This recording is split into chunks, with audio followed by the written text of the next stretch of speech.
Awesome. Yeah, we're super excited to have Jason here today. Um, he has a very informative presentation, and we'll get started here in a second. I'm just going to do a little intro here, a little spiel. I'm Sadie Everett, and I am the director of the Regional Autism Advisory Council, which is part of the IDD Education Center at the University of Cincinnati. And my partner in crime over here, Amanda Tipkemper, and I have started this advocacy and action event that happens monthly on the fourth Thursday of the month, and we rotate the times 9, 11:30, and 3:30 to give people an opportunity to attend in person, online. But we do record all of these events because we want this information to be accessible in many different ways and at your convenience on demand. So we'll be sharing a Padlet, and that will include all the resources of past events and also the YouTube channel that houses the recordings. Um, and this event is meant simply that, to give information, very important information in our region, that has to do with supporting individuals with disabilities in life. We have been focusing a lot on really kind of that school age, transition age, but we sprinkle in different topics as needed because we want to serve the community and deliver on that. So, Amanda, would you like to introduce yourself? Hi, everybody. I'm Amanda Tipkemper. I am a director of education at a place called Kids Thrive, and I also am an independent consultant working across systems and diagnoses and lifespan. Sadie and I have been working on advocacy and action for the last year. Just it's a great opportunity to bring resources to our community and make sure that people know how to navigate systems. So thanks everybody for being here, and thanks Jason for presenting on this topic in a very unique way. I'm really looking forward to it. All right, I think we can get started. I'm going to turn it over to our friend Jason Harris. Okay, great. Let me get this. Here we go. Here we go. So I'm Jason Harris. So when I was asked to do this, I thought this was a really interesting thing to cover. So. I'm going to introduce a little bit about it. Some of this was originally about talking about my story and my advocacy, which is why my story sprinkled within, but I don't always love talking about myself, but unless I can do it with a bigger picture. So I was like, I want to talk about the history of autism and how we got to where we are. And so that's sort of what I build. It's a little bit of info dumping.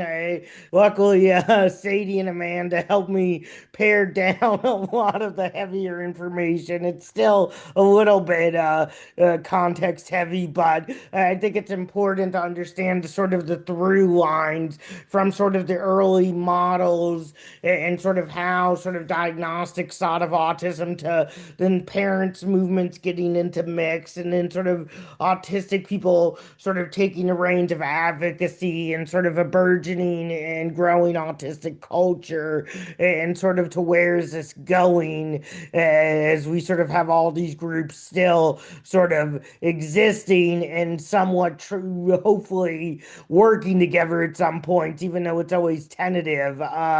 So I think it's important to understand that while there hasn't always been an autism diagnosis, autistic people existed, but they wouldn't get classified as that. Some people would be considered dumb or mad and institutionalized or sort of seen in some of those ways. Some people would be seen as sort of quirky individuals or people who had different ways of doing things that might have been it. And then it's hard to exactly know because it's really because diagnostic standards are different and you're looking in historical records, but there's definitely historical figures that people have theorized could have been autistic or been a person with autism based on some of the ways they're described or they describe themselves. There's a whole like list of people, but again, it's speculation.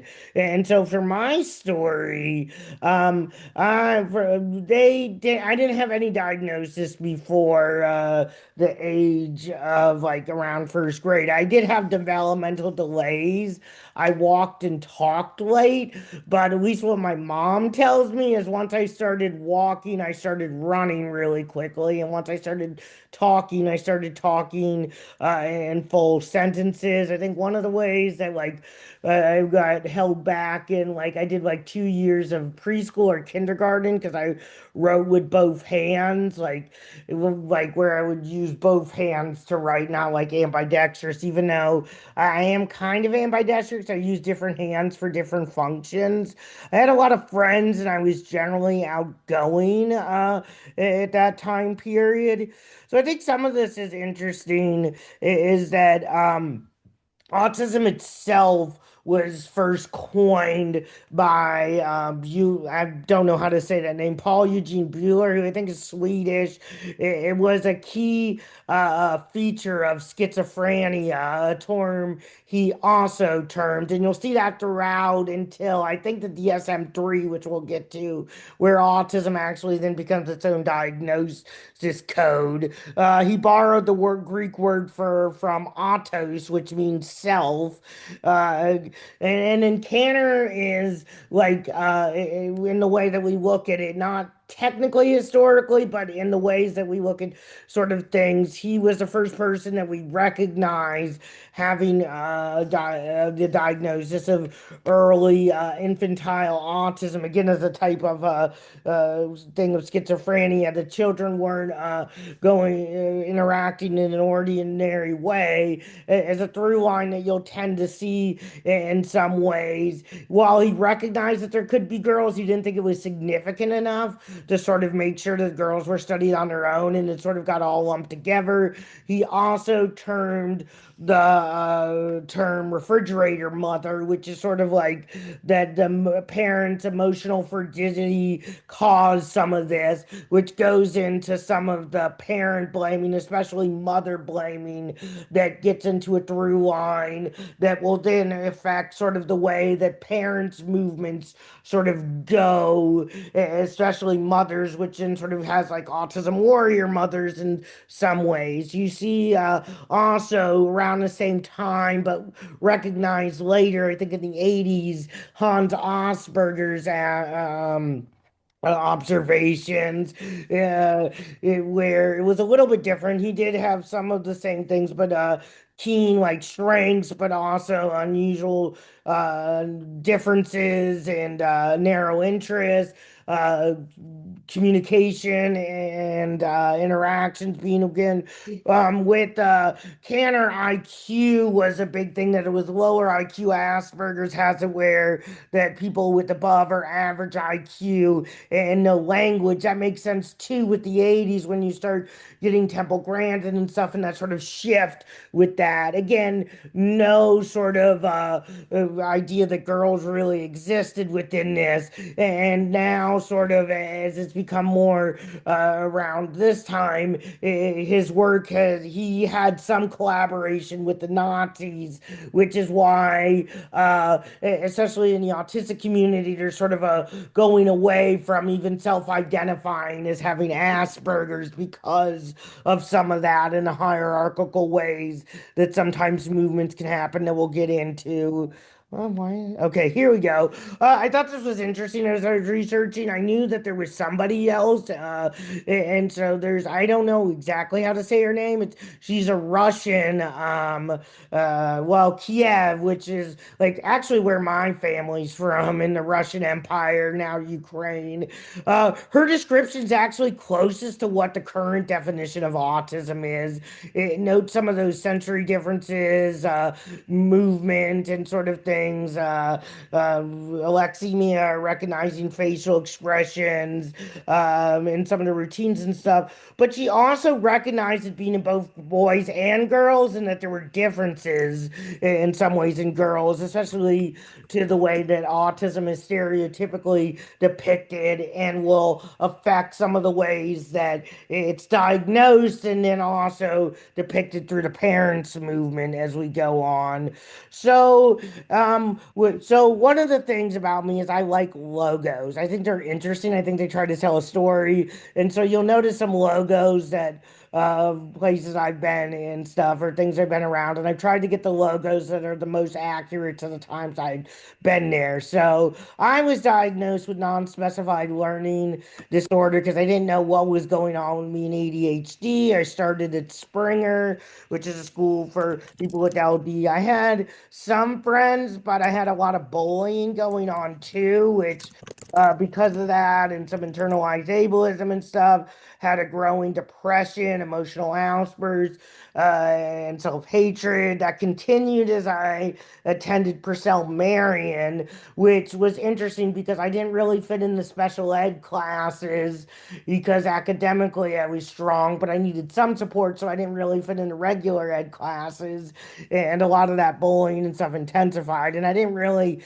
have as many any friends at Purcell Marion in that sort of way. So I think one of the big things to understand is applied behavioral analysis and its origins. And while a lot of it is recognized with Lovaas being the first one who uses ABA on autism, it's really taken off Skinner's sort of work. And it's important while Lovaas's work is controversial and stuff, it did do some things. Before then, the only ideas were that people with this diagnosis would be destined to life of institutionalization and everything. So the idea that you could make progress in areas was different. There was prompting and there was some positive reinforcement, but they also studied systematic punishment. And so there were subversive, massive, aversive methods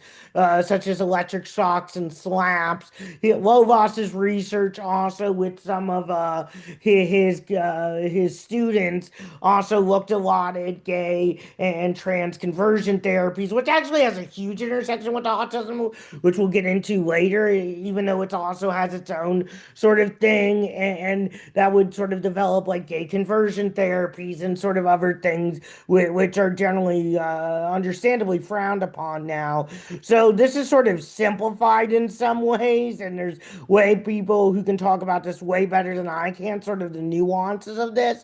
But there's reasons that ABA becomes sort of the prominent things. There's measurable outcomes in some ways because of the parents, because of the way the movements go. It gets insurance funding. There's ways to have standardization and professional things. And while ABA is complex and it's a field and there's debates within it, there's also been a lot of objections from autistic people who argue that that the goals of what it's ABA professionals have at least done in the past, even though it might not. There's debates if that has to be the goals, is that it's suppress the way it's done now is suppressed autistic traits or is done in the past. It does take a lot of time. It takes like at least 40 hours a week in a lot of, at least what I've heard from a lot of cases, which are intensive hours, and that's on top of school because generally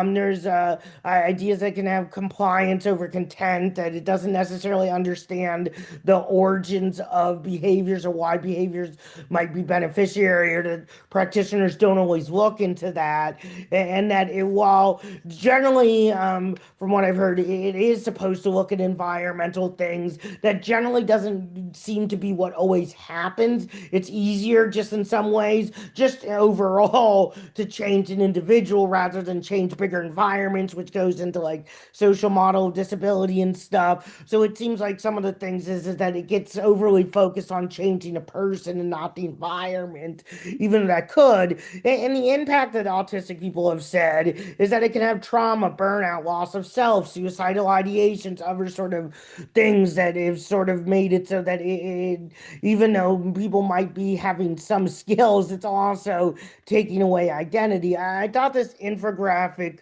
was interesting just because, while I think there's still ways to talk about it, that there's definitely ways that the field is trying to change. Whether it is or how it's doing that, I think it's open to debate and stuff. But you can see sort of the older model going towards sort of these ideas of conformity and change, and the ideas that at least the ideals of what it should be going to is going towards a more person-centered and sort of things.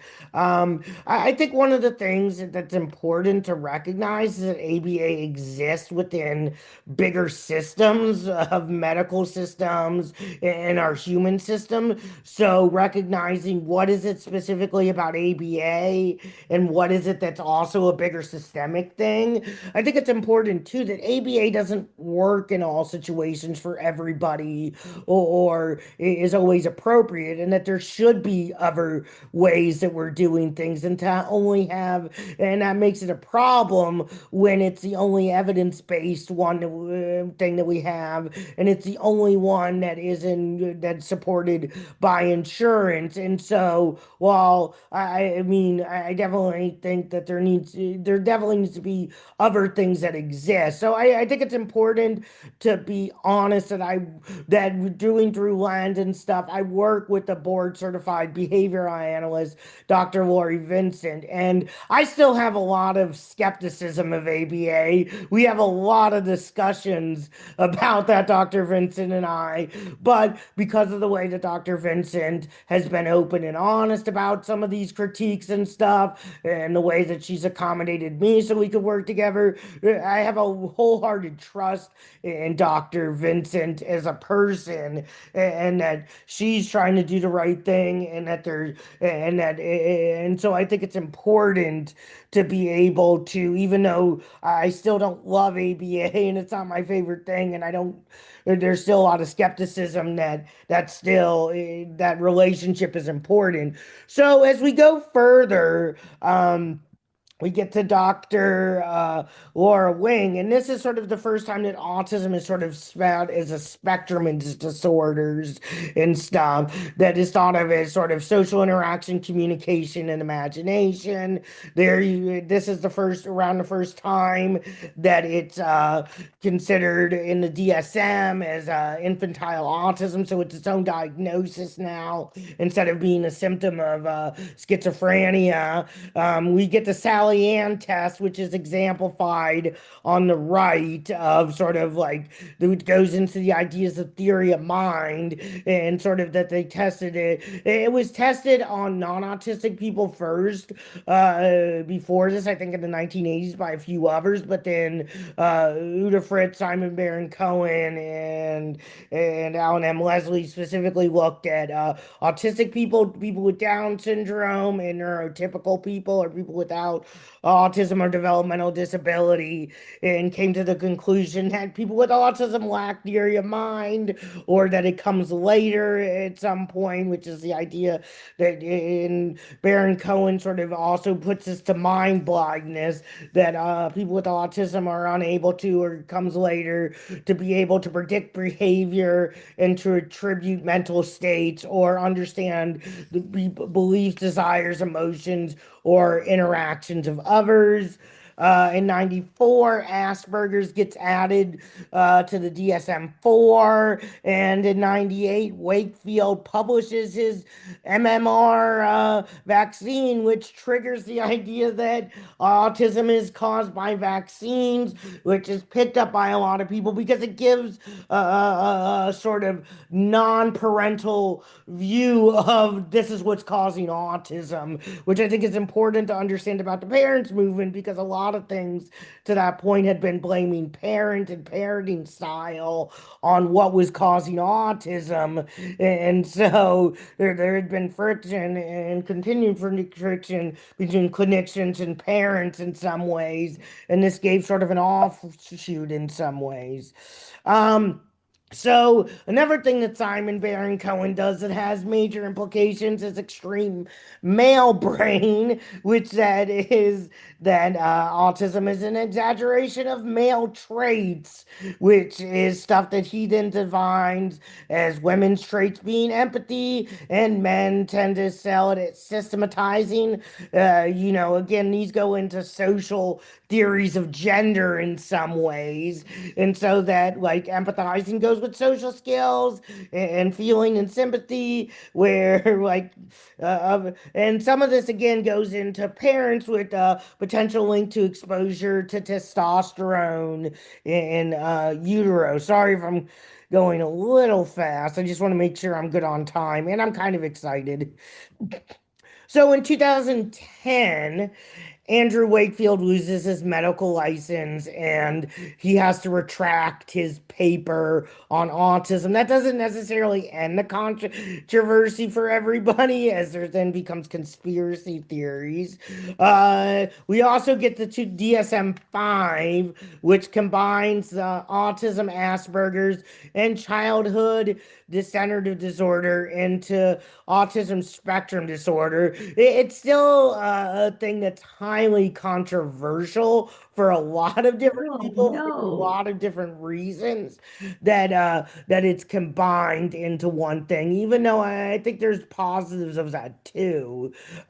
We also in 2020 get the large genetic sequencing, which sees that there's 102 different genetic genes linked to autism and early brain development. But this also has concerns for the autistic community over the genetic data use and fears that because we'll see in some of the like apparent movements and stuff that there's been looking for a cause and cure for autism at least since the 90s in some ways. And we see that also with Down syndrome is once they sort of were able to do it prenatally, there's sort of been a subsequent sort of like choosing in some countries, especially to sort of abort any baby that is looking to have Down syndrome. So that fear is sort of what that this will lead to that in autism as well. We also see that the prevalence numbers are getting up in some ways. It's up to 1 in 31 children in 2022, which is up for 1 in 36 in 2020 and 1 in 56 from 2016. A lot of this is used to talk about that there's an epidemic of autism and that we need to stop it and that there's a huge problem. I think that's problematic in a lot of ways. We're going to see that Uta Frith has an opinion on it that I think is also problematic, but in the next slide. But and that just happened like a few months ago that Uta Frith, who's one of the leading neuroscientists and one of the big doctors from the 80s, decided that is saying that now retired and is like a post emeritus professor at University College London, that autism is too broad of a spectrum, that it's really two subgroups of people who are early diagnosed who tend to have lower IQs and tend to have more support needs, and then people who are diagnosed later, mainly as adults, especially women, as now women are getting more diagnosed. That a lot of the reason that we're seeing a higher prevalence rate is because there's more women being diagnosed, and that actually the group that is getting diagnosed at is like in an infant in an earlier age is only slightly increasing, and that and that really that the group that's in the latter group should have its own separate diagnosis and isn't really autism, and that and she'll go, and that really we need to focus on those with intellectual and developmental disabilities that were diagnosed under the age of 5, which should still be considered a disorder. This goes into some of the ways that the autistic movement will start to talk about itself and respond. And she had her critique is that many people in the latter group are self-diagnosing or putting pressure on doctors or people who do the diagnosis to diagnose them, and that it's really the current methods are subjective based on the experience rather than objective clinical observation. I think there's critiques of clinical observation, and that anything done without a group is problematic because it doesn't understand that they need to pay more attention to the telltale signs of autism, which are some of the more things that we talked about earlier, such as stilted or abrupt conversations, not able to read between the line, or getting irony or humor. And she also doesn't think that masking is really a thing and that there's no scientific evidence or basis for that, and that all that is, again, subjective data that isn't clinically understood. It's coming from people's lived experience, which, again, I think is problematic. I'm not saying research shouldn't exist, but research done on groups tends to have its own problematic issues in just a lot of different areas. Um, so there's been a few different ways that autism is sort of thought about as we're going forward. Some of these have different levels of things and buy-in from an autistic community and different things. There's no one way that people think about Wait, this. hold on. Yeah. Some people think that autism and ADHD are neurodivergent and has evolutionary significance, that it's a natural variation, and that for it to survive in some ways, there had to be at least some evolutionary benefits to some of these traits to some extent. Otherwise, they wouldn't have survived prehistory in some ways. Some people see autism as genetic or hereditary, especially that's why, like, now there's more testing of parents who children's get an autism diagnosis in some ways. So some people see autism broken up into 4 different subgroups, such as social and behavioral, mixed ASD with developmental delays, moderate challenges, and the broadly affected. Some see it as a brain structure or connectivity theory, that the brain is wired differently, or and there's places where there's hyperconnectivity and hypoconnectivity that goes a little bit with intense world theory, which is that there's an overactive brain that can lead to sensory overload and hypersensitiveness. And then somebody who's local here, Laurie Hogenkamp with the Center of Adaptive Stress, has her evolutionary stress framework, which looks at redefining stress, neurotypes beyond deficits, cooperative neurodiversity, complexity of evolution. And then she incorporates this, and there's a few other theories. They look at the gut biome of people, or sort of gut issues, because there's a there's a number of people, or there's a prevalence of sort of gut issues or intestinal tract issues within autistic people. Most of these theories have some areas where it doesn't sort of explain things, and I think there's no real one way to sort of explain it. It's sort of it's complex and things, and people are, and so is the brain. We sort of now get, in some ways too, the way that we talk about autism is based on support levels, and sort of these level 1, level 2, and level 3, which is requiring some support, requiring substantial support, and requiring very substantial support. Some of that is what you hear is like high and low functioning, but from the autistic community, that's problematic because everybody needs supports in some ways, and functioning is sort of a product of masking in some ways. So the support levels is at least a little bit of a better way of talking about it, but it's not necessarily great. Okay, so sorry, that was really quick, and I know there's probably things that's going to connect as we get more into some of this stuff. So You're doing after, great, Jason. thank you. You're doing great. Uh, So after Purcell, because I wasn't really making friends and stuff, I decided to attend a boarding school because I thought, hey, at least I'll be around people. And I happened to like look at one for people with what they called Asperger's nonverbal learning disorder and stuff. And the way they sort of talked about it was like, oh, they kind of understand this. And I did go there for 3 years, believing that they did. But like other places, it tended to be a hierarchy of disability where people were sort of like who's more normal, who takes less meds.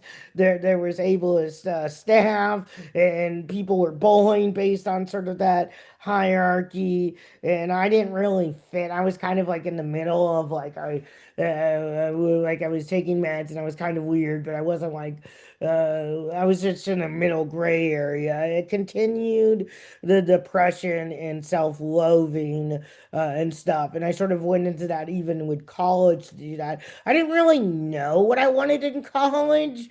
I chose sort of the college because of the supports that they had more than like a specific program or like major or stuff. Essentially because I was sort of unsure of what I wanted. I just knew that people go to college. Everybody in my family had been to college, and I wanted to be like everybody else. So I wanted to go to college, so the college I went to, which is Mount St. Joseph, which I'll get into more in the next part about me. A lot of people knew what they wanted and would go there and get their like in their field and then get a job. Where I was like, I don't know.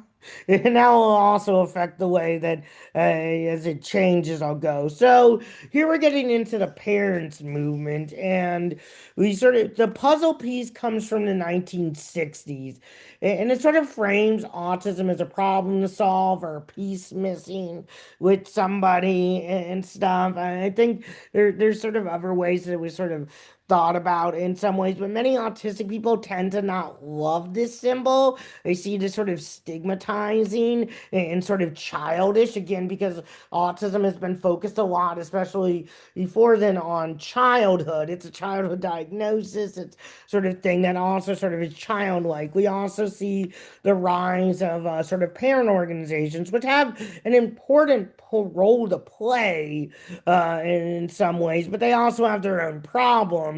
The National Society of Autistic Children is founded in 1965, which later becomes the Autism Society. They've had their own ways of bringing up advocacy and sort of doing things, and they've gotten more inclusive. They're still a parents organization, so that's it. And but they've also had in their past promoted harmful treatments or pseudoscientific sort of evidence and stuff, including sort of uses of chemicals and other sort of things as treatment. They've gone away from that in some ways and included more autistic people on their board and also have an autistic only advisory board, but it's still a parents movement. So it's important to understand positionality and not that parents shouldn't be involved. It's just there's it becomes complex now as with the burgeoning autistic movement.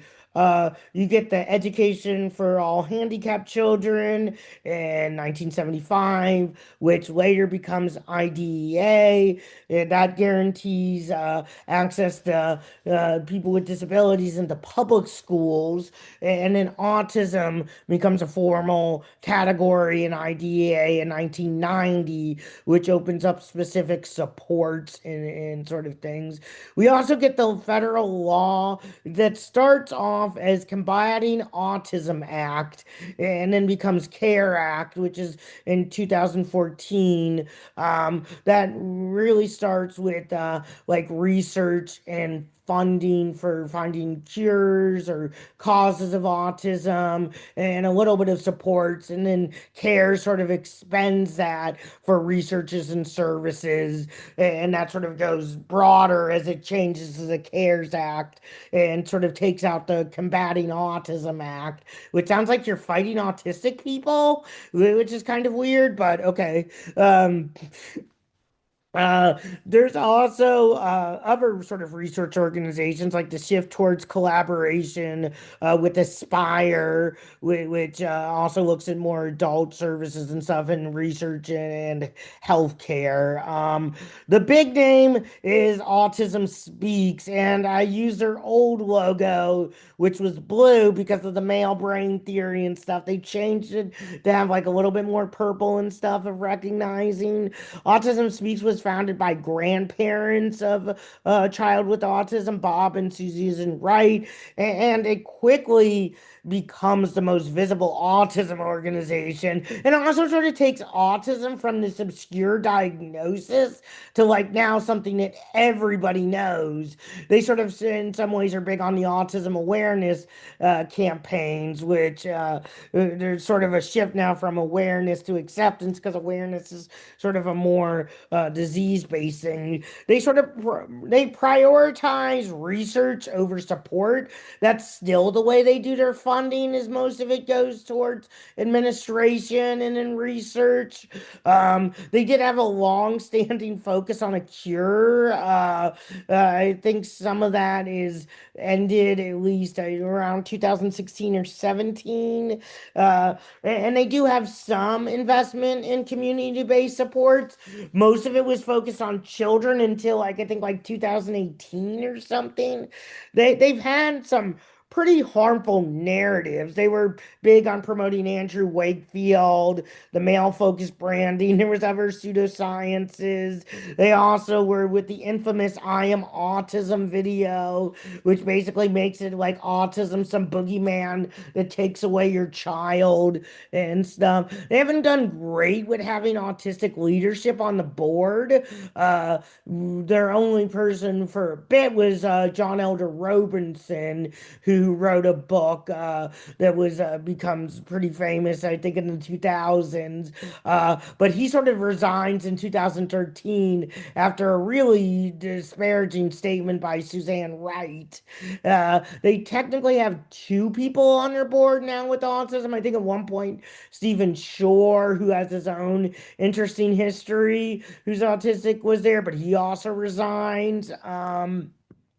So it's still questionable about how their leadership is, and they're still controversial in a lot of ways because while it seems they've kind of gotten it, some of it seems like virtue signaling in some ways, and that it's still very much parent focused and shame focused, and it isn't really meeting the autistic community where it's at. My own experience, my parents loved and cared for me very much, but they didn't understand what I was going through or my behavior. A lot of the stuff was being figured out. They got some advice from experts that were somewhat harmful, like planned ignoring, which I've talked about with some people, man, which is like they just like IG him, and I'll be like, why? What are you doing? What does that mean? Um, because of this, and I think it happens for a lot of parents with disabilities, they some of this when as I got as a teenager and stuff, and I wanted to grow, is what the conflict. There was over depend protectiveness. I learned sort of dependence on them. I think there was a strained family dynamic. I think it was tough on my sister who cared and wanted stuff, but also like a lot of families, the parents sort of go through it on their own and they don't want to burden the other child, and so they don't always talk about it. So my sister didn't also understand what was going on or included in some ways that I think she would have wanted to be, even though obviously you don't want to put it like overly on the child. I think there was a part of it where it was like I don't get what's going on either. Some of this was also I had a lot of mental health challenges, and I would get overstimulated a lot. And unfortunately, I missed a lot of really important family events and family moments because I would be going through depression and anxiety cycles, and I just couldn't get the spoons to do things. I think some of this has helped that I went through therapy with my parents specifically, and I've had therapy with my sister, and I don't mean to, and rebuilding trust and trying to, build sort of like what does this mean as we're all adults now and stuff. I'm a proud uncle. I have a niece and a nephew, and I want to be a better son and a brother, and I'm still thinking about how to do that. And I think at some point, like, too, I want to share with my nephew that I'm autistic and what that means in sort of like a positive way, but also understanding that he's young and stuff. Like, and that's my thing in some ways, and not like something that he has to worry about, like how to do that in an appropriate way. That's not just like me putting something on him, but just so he knows that, like, oh, this is who his uncle is, but it's also like his uncle still his uncle. So as we get to this, we get into the autistic movement, and you can see the neurodivergent umbrella because neurodivergent is not just autism. Um, we get Mike Oliver, who starts to articulate the social model of disability, which takes it from individual deficits to societal barriers. And this will influence the way that the autistic movement and other disability movements have thought about themselves in some ways. And some of that, what Mike Oliver's reacting to, is some of the stuff that happens, like with the 504 sit ins and some of the stuff that Judy Human's doing. Um, you get Jim Sinclair, who starts to articulate that it's autism rights and anti-cure. Him and a few other autistic people create the Autism Network International, which is one of the first autistic-led communities, and they popularize the term neurotypically or which is a neurotypical person, which is somebody who evolved within sort of the bell curve of what's considered like typical functionality of brains.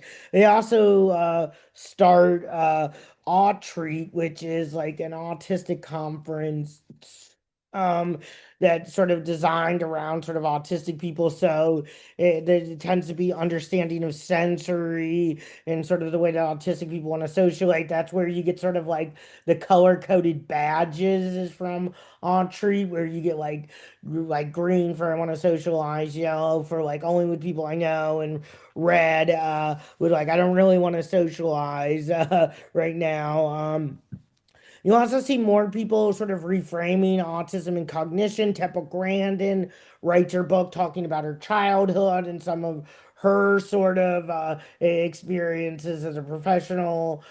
She does a lot of stuff on like sort of the pressure and sort of things. She talks about that with counts, but that also goes to weighted blankets. We also get the term neurodiversity, which sort of just talks about like sort of the diversity of the way that their brains works, which then goes into the term neurodivergent, and sort of thinking about brains that are just sort of outside what's considered typical or the norm, but not necessarily less than. It's just sort of different, which you can sometimes hear like people who are autistic or neurodivergent say like it's a different operating system, but it's still like a computer in some ways. So, and then you get the rainbow infinity symbol, the infinity symbols, which rainbow is for neuro diversity and neurodivergence in general, and sort of reflecting sort of the diversity and strength within that.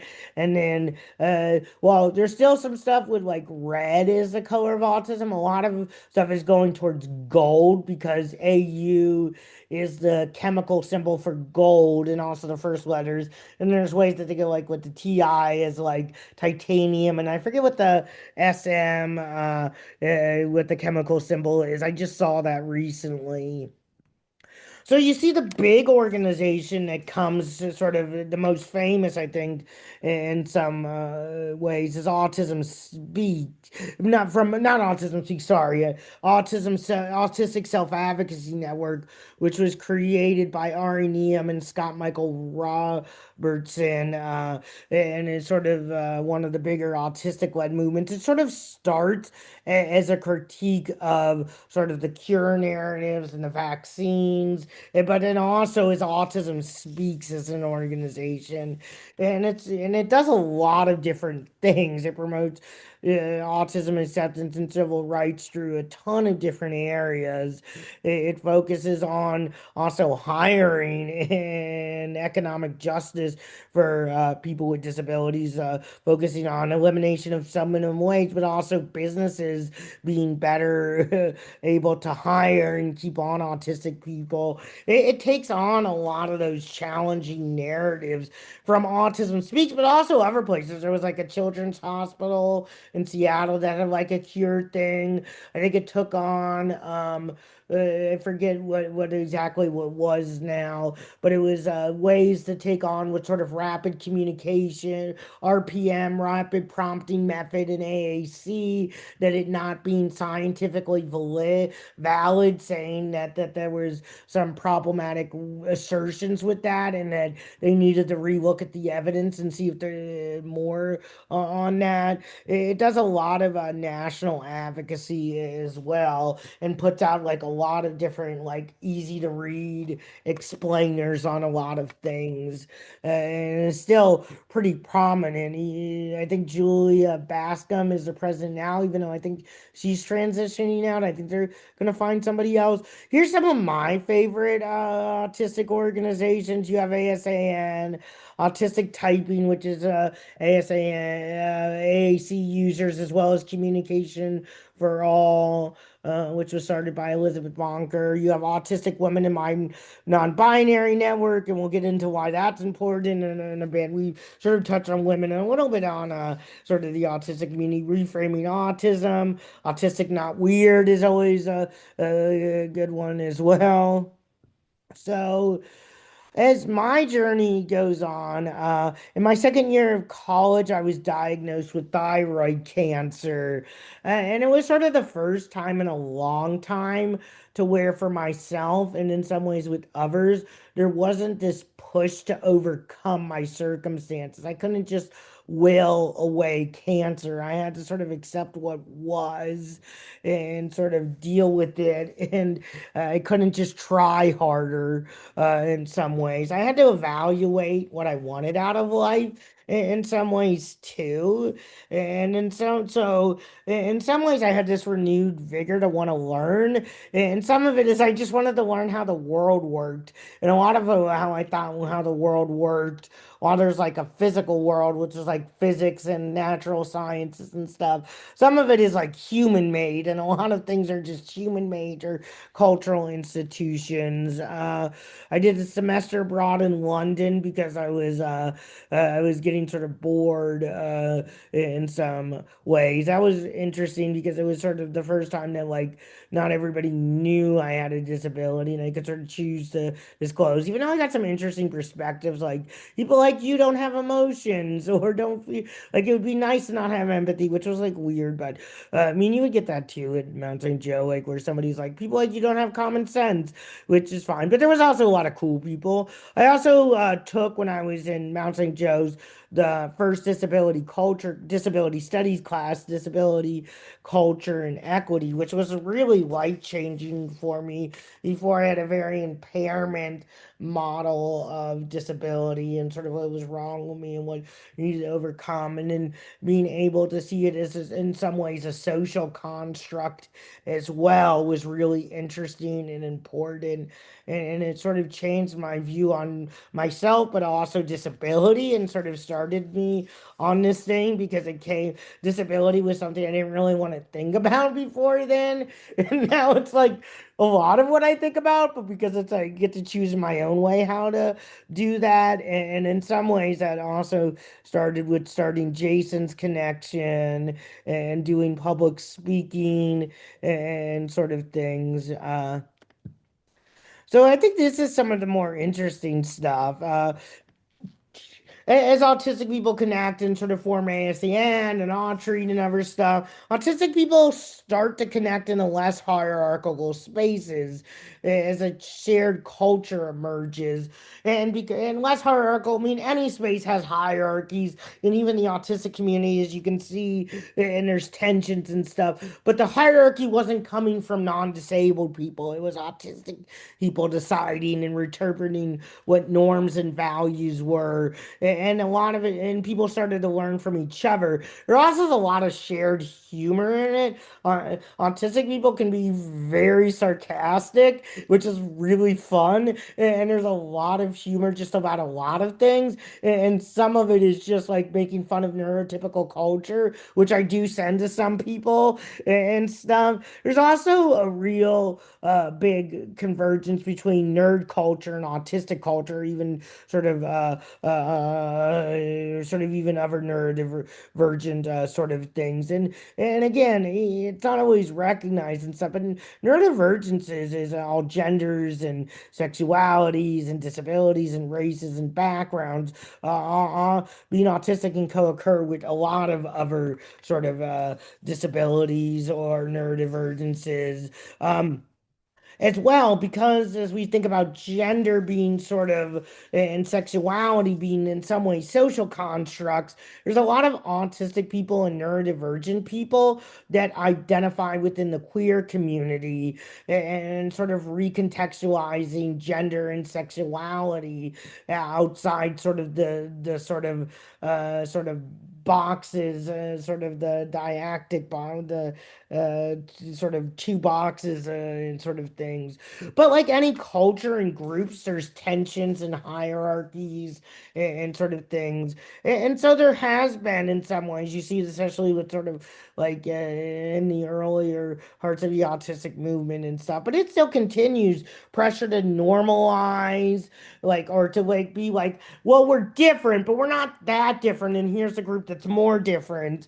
And some of that you can see through savants or superpowers of sort of like having to go within the ideas of like super crip to justify that you need that. And I think there's still an overrepresentation of white cisgender men, and some of that goes with the socioeconomic status too, of not recognizing sort of the black, brown, and indigenous experience of autistic people and sort of the barriers for a diagnosis in some ways as well, and also not in in sort of understanding that there's more women now being diagnosed and that looks different, and getting a layered diagnosis has its own sort of things, and getting diagnoses at different times. And then also there hasn't always been, because again you have to justify it, and one of the things that I think is the scariest for people is the ideas of intelligence and what isn't intelligent and stuff. And so there's been an under inclusion of people who use AAC devices, or autistic people who have intellectual or developmental disabilities, because of sort of that framing of autism that gets in the early 2000s and gets into like coded people like Sheldon Cooper, who doesn't technically have an autism diagnosis. He says he doesn't in the show, but a lot of people code as autistic, of like the super smart but awkward person, but sort of that super smart makes it so that person's valid. Otherwise, they wouldn't if they didn't have that somewhat valorized role. And so that doesn't always include people who don't, whose ways of showing intelligence or communicating isn't valued in some ways or devalued in some ways. And so that's things that the autistic community and disability community and just communities in general are still working to think through. Hey, Jason, So, yeah. I'm just giving you a 5-minute alert so that you can have time for some questions and comments. Okay. Yeah, I think Okay. we can get through some of this Yeah, I quick. think so too. 5 minutes ish. Okay. Okay.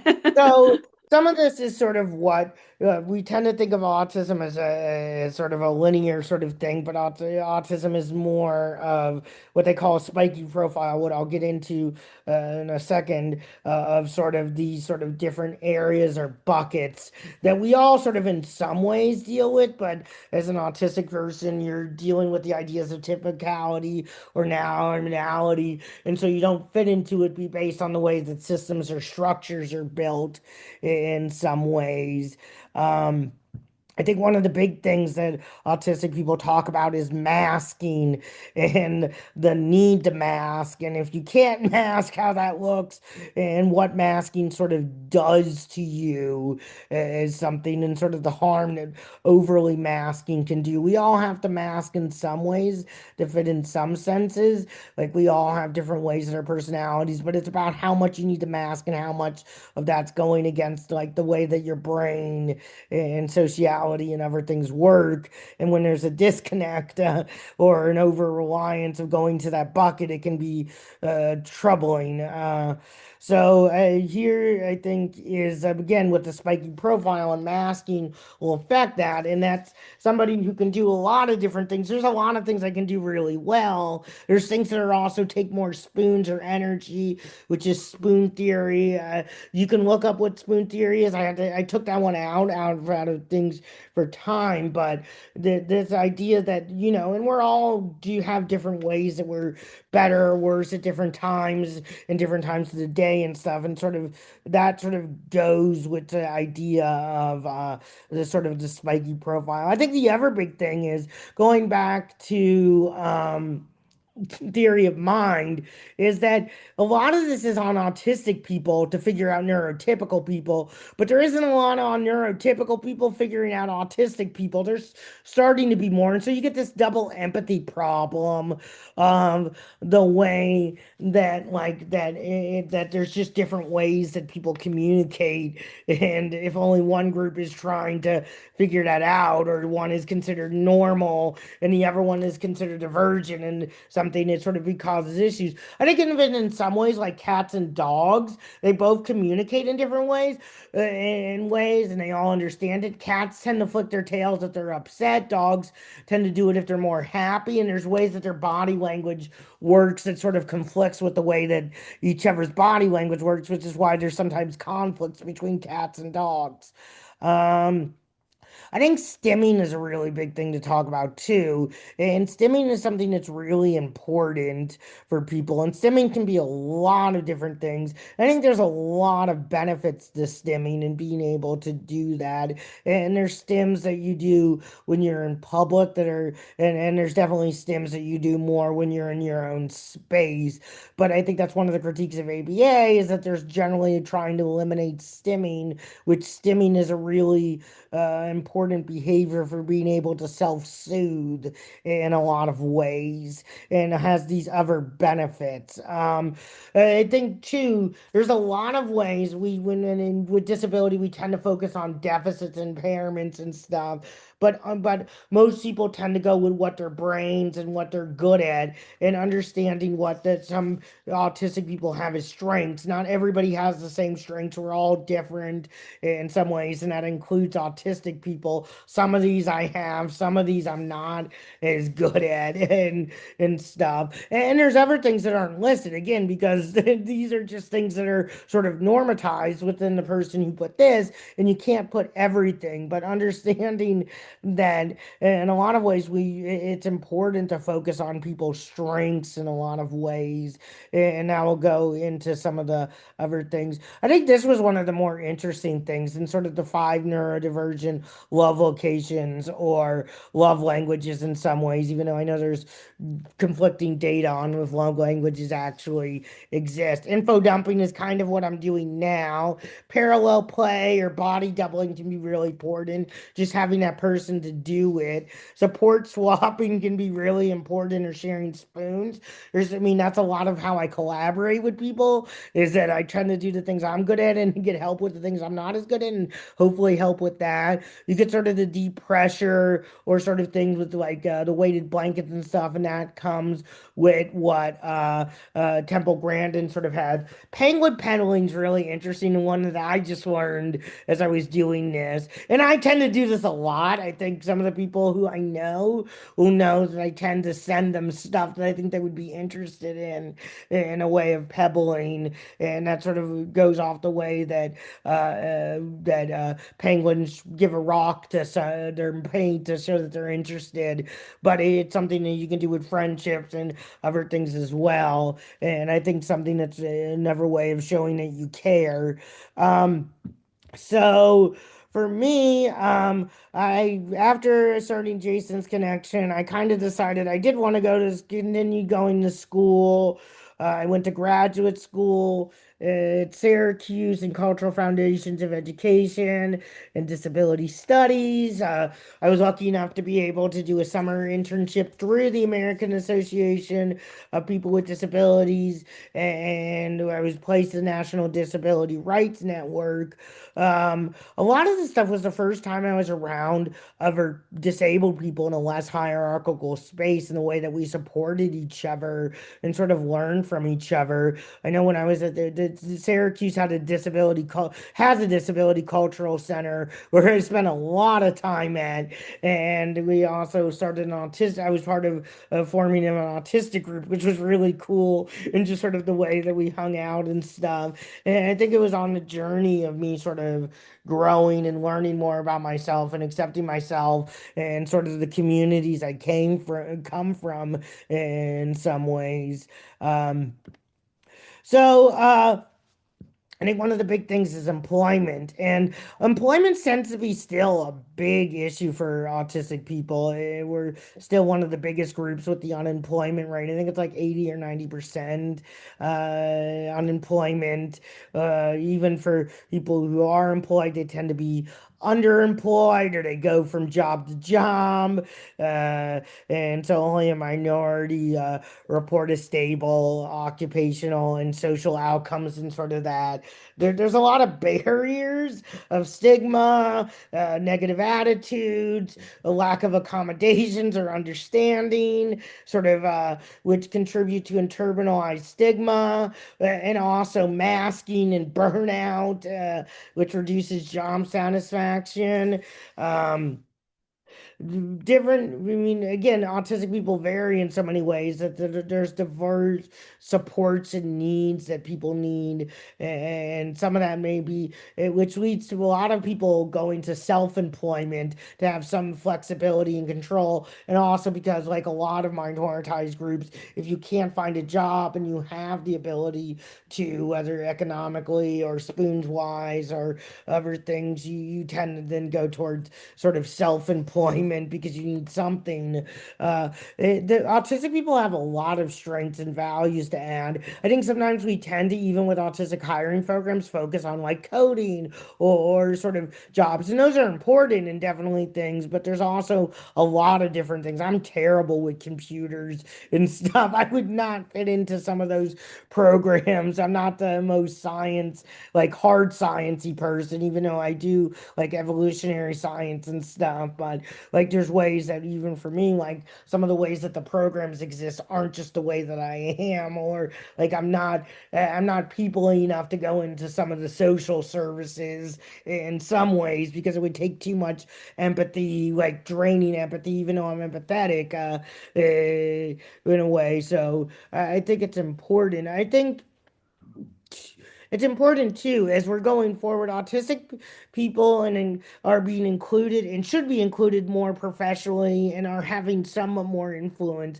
And this is having them focus more on the lived experiences of autistic people and what that looks like rather than just cures or overcoming in some ways. Even though there's definitely ways that autistic therapists and like job support, job coaches and stuff are thinking of ways ways that are neuroaffirming that and learning from the autistic and neurodivergent community to support each other, which is pushing for more neuro forming supports and services and sort of ways of doing things and systems and structures. I think it's important too as we grow and continue that we continue to put women, AAC users, Black, Brown, and Indigenous autistic people into more focus and making sure their experiences are recognized and challenges systematically as well.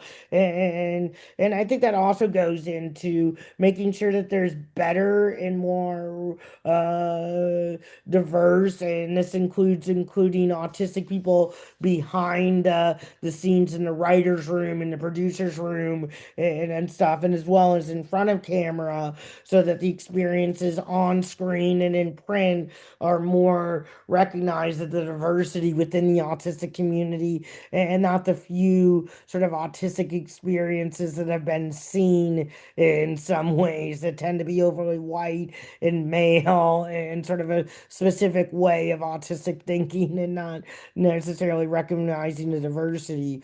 Um, so I've been able to do a lot of different things. I concluded a bunch of different organizations. I worked at Bird and Blatt and at Syracuse Law School during the pandemic. I moved back to Cincinnati and started working at LAD. I was lucky enough to do LEND, which is the Leadership in Education, Neurodevelopmental, and Related Disabilities in 2021 and 22, where by happenstance I got involved with the Freeman Center because Dr. Wong sort of saw me, and also Christy was involved, who later got on with the Freeman Center. That's around the time because I met Dr. Vincent through Lend and had a lot of like questions about ABA and critiques, and she's like, "Oh, you should do this with me," and stuff. And so we started. I did some stuff with the city government and started co-teaching classes at UC. And then I started doing stuff with Supported Decision Making Ohio,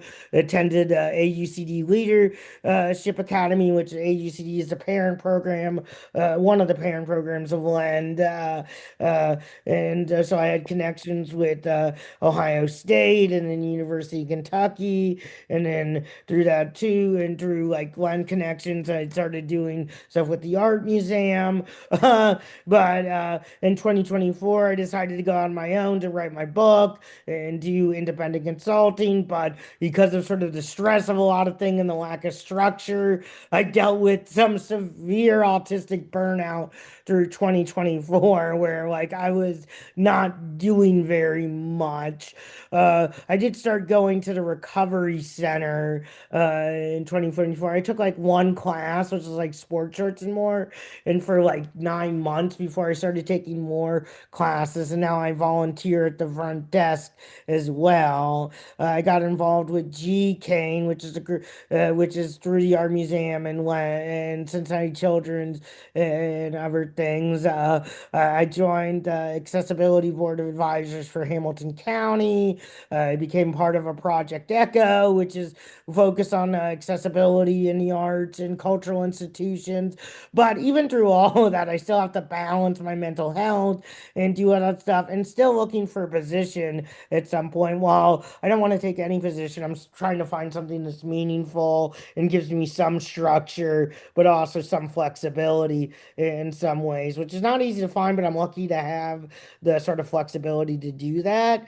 Um, so I think some of the key takeaways as I'm wrapping up is autism has always existed. It's not always been a term, and its history is complex. And understanding where we've been helps to guide us to where we're going.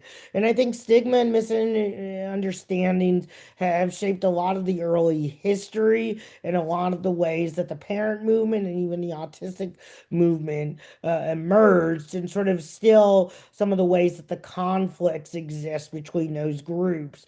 But autistic, and I think it's important that autistic people begin to learn from each other and are continuing to learn from each other and are not just individually advocating, but also coming together as collectives and an identity and culture. And it's important that we're moving beyond just a purely deficit or disordered model towards a diversity model and a neuro-forming supports and services that can also, in some ways, with UDL, support a lot of other people. And that it's important that autistic people are diverse and come from a lot of different backgrounds, but also can thrive in a lot of different situations if the supports are right and the culture is right and can do a lot of different things and being full partners in sort of the ways that this discourse is going and stuff. So some reminders, autism is one. Some of this we've covered and stuff. I think I wouldn't say we're all disabled. We all have areas that we're not as good at and areas where we have strengths. And disability is more when you get considered outside of those sort of neuro, sort of typical structures or sort of typical structures in some ways. And that we're all, and autistic people are worthy of respect, that the people who have higher support needs are still valid and have, but also have additional barriers, as well as people, this is intersectional, so making sure that the other movements are included and including, and that autistic people are intersectional, so you're not just having one identity, and that it's okay to have, unlike what Uta Fritz says, I think that self-diagnosis is valid, especially since there's a lot of barriers to diagnosis in a lot of different ways. And I think the end of the day, the big takeaway is this quote from Chris Bonella from Autistic Not Weird. I don't want to turn an autistic person into a non-autistic person. I want to turn an autistic person who struggles into an autistic person who doesn't struggle.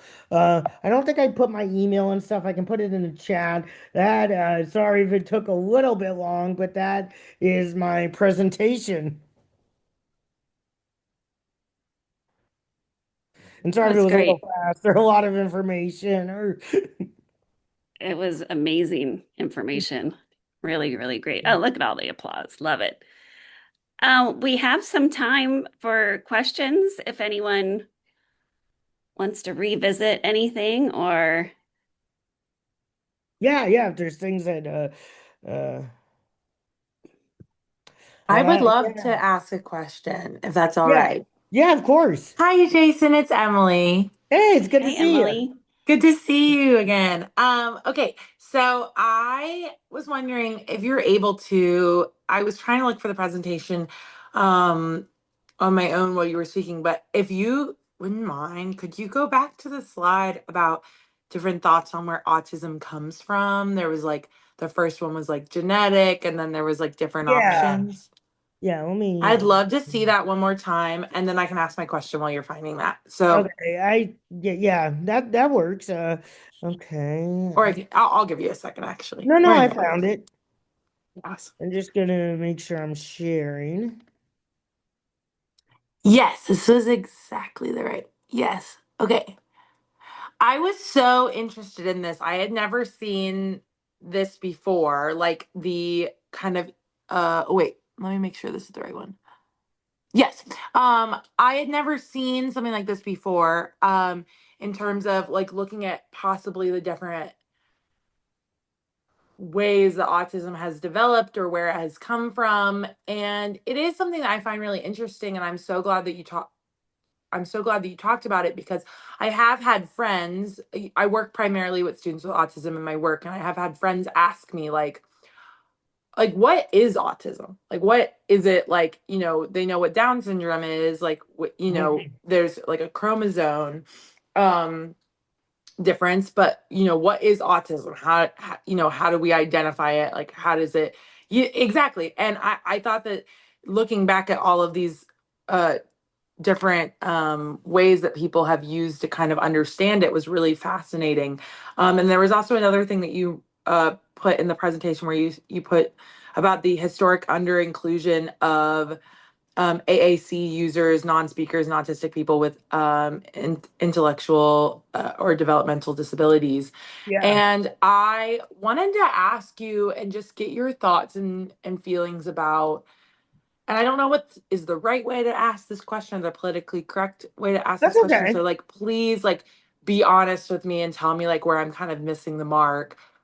I work with a very wide range of the autistic community and other developmental disabilities tied in there. I work with people with Down syndrome and all different things, but there is a huge difference, you know, between some of the students that I work with. We would say like higher support needs, or Mhm. back we would say low functioning, which I'm trying to not say anymore. And then we work with some students that's like you would almost not even maybe know that they have autism, kind of your Blake Sheldons, if you were, Mhm. or wait, no, not Blake Sheldon. That's the musician, Sheldon from Big Bang Theory, if you will. And so I was just curious, like, how do you, when you go about like kind of giving trainings and stuff, like, do you make a distinction between like, you know, these different groups with autism, you know, non-speakers, autistic people with intellectual and developmental disabilities, AAC users, etc.? Yeah, do you want me to like is it okay if I stop the share so everybody can see each other? Or do Yeah, you want to absolutely. Yeah, the reason I wanted to say that was there was the one section I found really interesting about, Yeah. it was like breaking down different, it Yeah. wanted to like greatly distinguish between different types of autism. Yeah. And I just thought that that was really interesting. And I have an inclination towards that because of my work in the community and seeing how different groups are. But I kind of want you to help me understand like maybe where some of the errors in that are, or where that might make some sense. Does that make sense? So, yeah, I mean, for me, a lot of this because I come from a cultural model and stuff, I'm more thinking about like how autistic people might think about themselves or people with autism or how they might relate in some ways to sort of things or like how somebody else might think about different people. So that is in some ways like how I'm gonna do it. I think some of it is like because autism is so varied and complex and stuff, some of it is about the specific things that like that person is going through, or like what are their strengths, like where are the areas that they need supports, like you know, in some way. So I mean, I think some of it is, I get it, like you have shorter ways to write this and stuff and things, is trying to be more specific in some ways, a short way of sort of like what are the specifics, because a lot of this stuff is just code for short to put things on papers, but doesn't really explain like just because you have like more support needs, that doesn't tell me what the actual support needs are, what areas Fair. in, or like different things, because there's areas where that person might not have higher support needs in some ways and stuff. So I mean, I think a lot of it is just relative to the person, especially if you're looking at a person, and then some of it is looking at like where do group dynamics sort of happen, with understanding that all groups are varied and different, so there's no 100% with groups. It's just looking at sort of like this is more where we see something, or this is more where something's happened, but a lot of that is again not about like this is what people can, or it's more about how people think about themselves or how sort of people are talked about, just because of the sort of framework I'm coming from. Yeah. Can I ask, I don't want to take up all the time, but can I ask another follow-up question Yeah, about yeah, that? and other people Um, might have suggestions too. I see. I know some people might have questions or oh, comments to this as well, but no, oh go yes. ahead. Okay, yes, sorry. And I'm on my phone, so I'm having trouble like seeing everybody, but I'm No seeing them worries. now. Real quick, I'll just kind of follow up.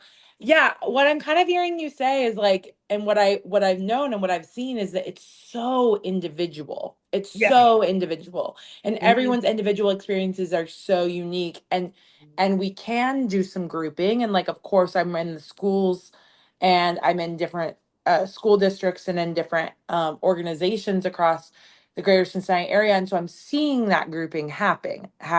You know, Mhm. I'm at St. Joseph's home, and so I'm seeing, you know, these adults that have similar disabilities are being grouped together, and I'm at a different school where I'm saying, you know, these students of this age range are being grouped together. But, you know, it reminds me a little bit of, and this might make sense, I'm not sure if it will. No. It reminds me a little bit of, oh, I'm sorry. Oh, I don't know if somebody is, so I think somebody might have just had their mic on Oh, by. okay, no worries. It makes me it reminds me a little bit of the non-binary community, and follow me on this, where you know, if we kind of say like gender is a construct. So like, you know, almost like everyone has autism because we all function differently in the world, or like we all have different needs, or we all have different ways of interacting. But Hmm. then, you know, for like, and I think I sometimes feel like that is sort of like with the non-binary, it's like kind of gender is a construct, we're like all individuals. But Hmm. then for some people the gender and the grouping is really important. Like for some people in the trans community, it's like they want to identify in the group with like females, with women, right, with men, and that grouping is significant. I am curious about like with the autism community, you know, the more we focus on individuals, the further we get kind of away from the group. But also, then if we focus further on the group, then maybe, you know, we're not then meeting the needs of the individual.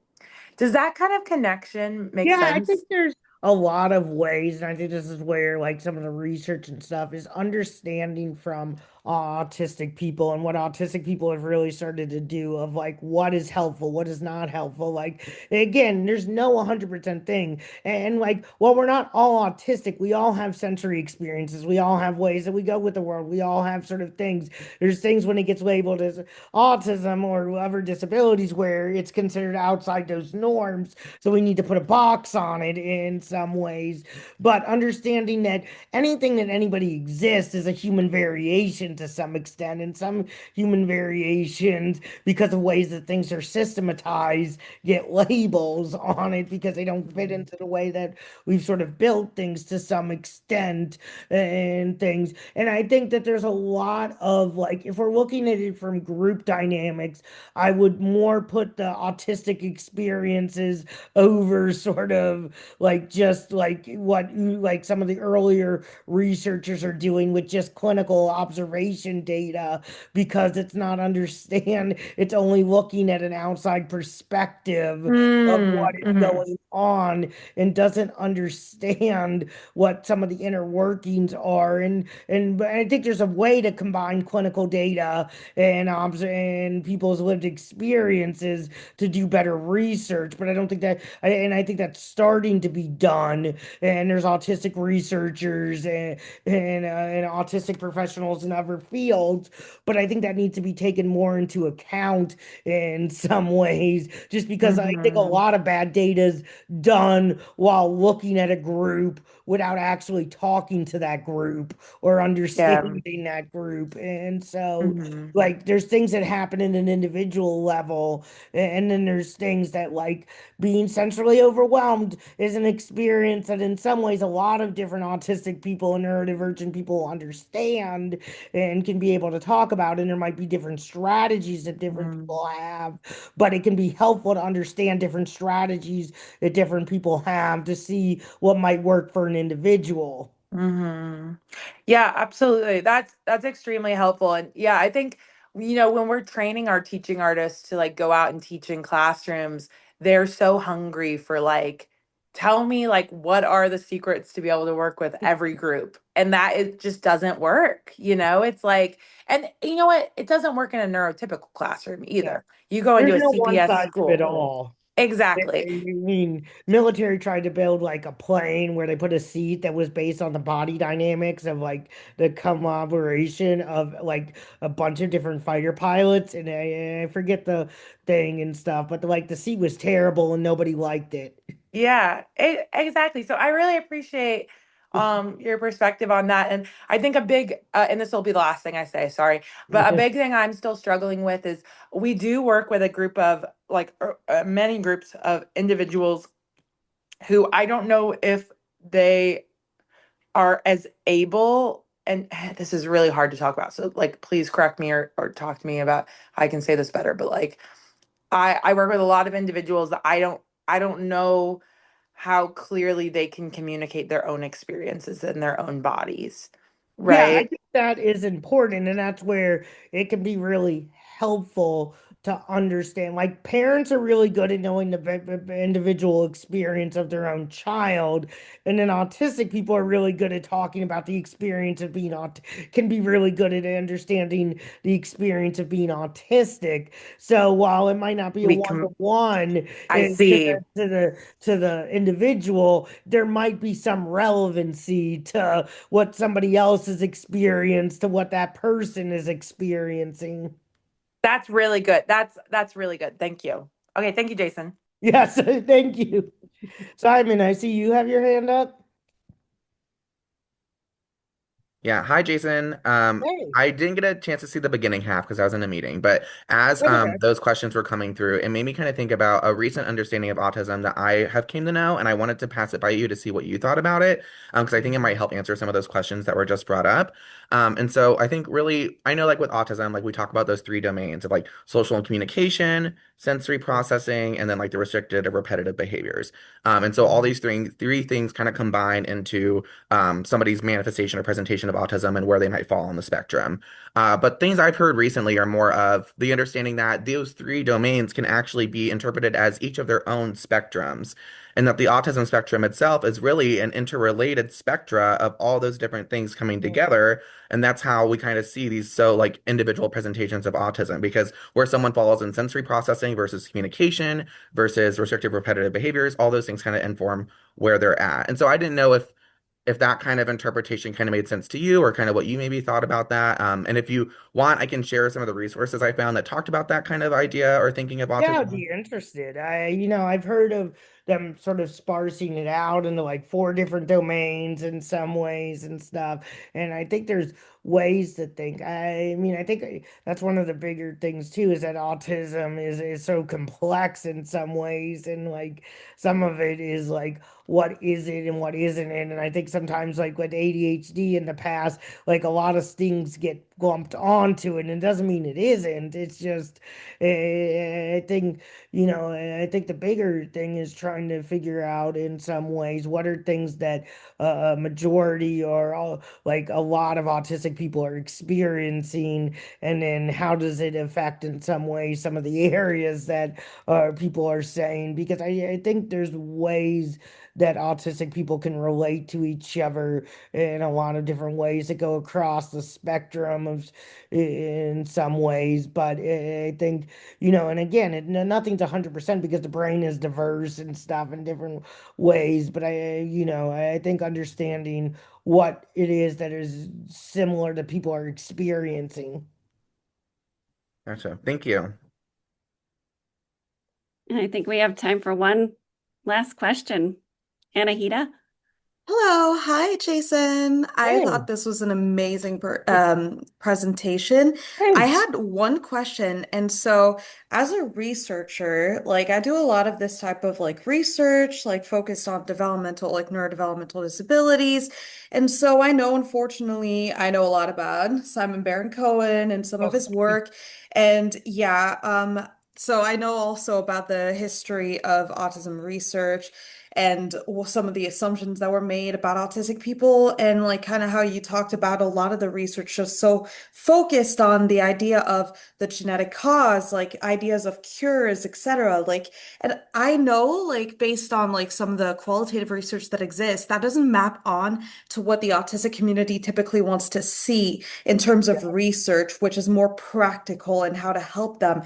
So I was curious from your your point of view, what is the type of research that would best benefit autistic people that would really meet their needs? So, what are your thoughts on that and how we as researchers can do a better job of not only including autistic people in this type of research, the community-based research, but also types of like research topics or like anything like that that could actually be beneficial to autistic people? Yeah, I would definitely. I mean, if there's a bunch of autistic people saying this is what they want, I would definitely more go with that than like what like necessarily universities and stuff are saying are the research interest. I think that those are the things that are meaningful and powerful and more important to understanding what autism is and what it is to like what it is to be meaningful with autism. A cure like genetic causes of autism doesn't really do anything, especially for people who already are born with autism. It doesn't make any difference to my life what caused me to be autistic. I mean, you mean it really is more about preventing further people from having that sort of presentation, which I think is problematic in its own way, because I think there's a lot of things that exist because we have autistic people and disabled people. And I think the world would be a lot worse if we didn't actually have disabled people out and we did some of the gene editing that we think is going to be utopic and amazing. So I think a lot of it is to understand sort of the experience of autistic people and sort of what is going on and the diversity of those experiences. But then also, like, what do autistic people want? Like, what is it that makes autistic people feel included, or what is it that they want to see society look like, or things? I think those are the things that are more important in some ways, and some things, because that's going to be able to make it so that people are valued and understood and feeling like they can contribute in their own ways and stuff, because we all want to contribute in some ways and be valued in some ways and feel like we have some influence in some ways.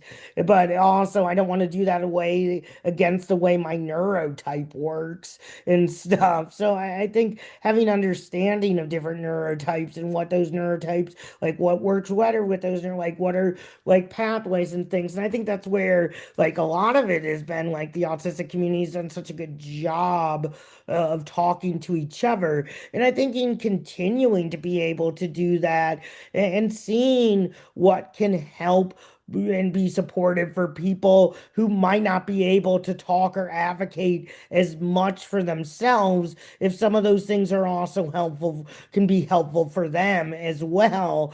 Because like, and because if we're saying this is something, and then there's ways that we're all done for that, is there things, and not everything's going to work 100%, but I mean, are some of those supports and strategies also going to be somewhat helpful for somebody who might not know all this stuff, or whose sense of self and relation to others might be different, or sensory experiences might have some different things? Are some of the things that other autistic people doing to have strategies also in some way something that if adapted and made to make it so it's relevant and works for other people who might not be able to advocate for themselves, is that stuff in some ways applicable?